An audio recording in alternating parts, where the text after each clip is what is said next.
சரியா? அடுத்தது வந்து என்னது? பேராச்சியம் பாக்டீரியா. இந்த பேராச்சியம் பாக்டீரியாவில் யார் யார் வர? ஒன்று பாக்டீரியா வரும், அடுத்து வந்து சயனோ பாக்டீரியா வரும். சரியா? இதுவும் வந்து ஒரு திட்டமான கரு அமைப்பு இல்லை. அப்போ இதுவும் என்ன அங்கி? ப்ரோகரியோட்டிக் அங்கி. சரியா? ஒன்றாவது பாயிண்ட். ஆனால் இதை வந்து நுண்ணுயிர்கொல்லிகளை பயன்படுத்தி அழிக்கலாம். அப்படின்னா நுண்ணுயிர்கொல்லிகளுக்கு தூண்டற்பேருடையதுன்ற பாயிண்ட். சரியா? அடுத்தது இந்த பாக்டீரியா உலகத்தில் எல்லா இடத்துலையும் வாழும். பாக்டீரியா மனிதன் வாயில தான் அதிகமாகவே காணப்படுது. அப்போ இந்த பாக்டீரியா எல்லா இடத்துலையும் வாழக்கூடியது. அடுத்து என்ன? உதாரணம் என்ன சொன்னேன்?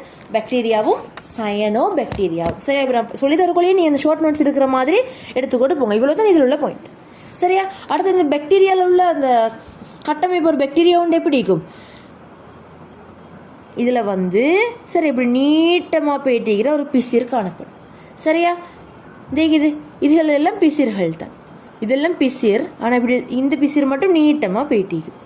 சரியா? இந்த பிசிர் இந்த இதில் லேயர் இருக்குது. ஒன்றாவது இந்த வெளியே உள்ள துண்டிக்குது. இந்த வெளியே உள்ள துண்டொண்டு ஐப்புறம் உண்டு. சரியா? இப்படி 3 லேயர் இருக்குதுன்னு சொல்லுவீங்களே. சரியா? இதில் வந்து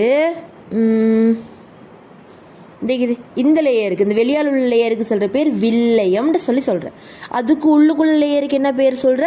வில்லையத்துக்கு உள்ளுக்குள்ளதுக்கு பேர் வந்து களச்சுவர். அது உள்ளுக்கும் முதலூர் மென்சவ். 3 லேயர் இருக்குது. என்னென்ன? வில்லையம், அகிப்புறம் என்னது? களச்சுவர், அகிப்புறம் முதலூர் மென்சவ். இது வந்து பிசிர். அதோட இதுகளும் வந்து பிசிர்கள்.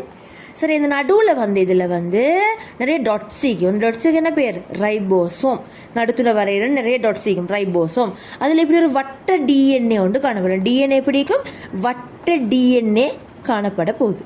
சரியா? இந்த பகுதிகளை வந்து நினைவு வச்சுக்கோங்க. சரியா? அடுத்தது வந்து இந்த பாக்டீரியாவோட முக்கியத்துவம் அப்படின்னு நன்மை மிக தீமை மிகுது.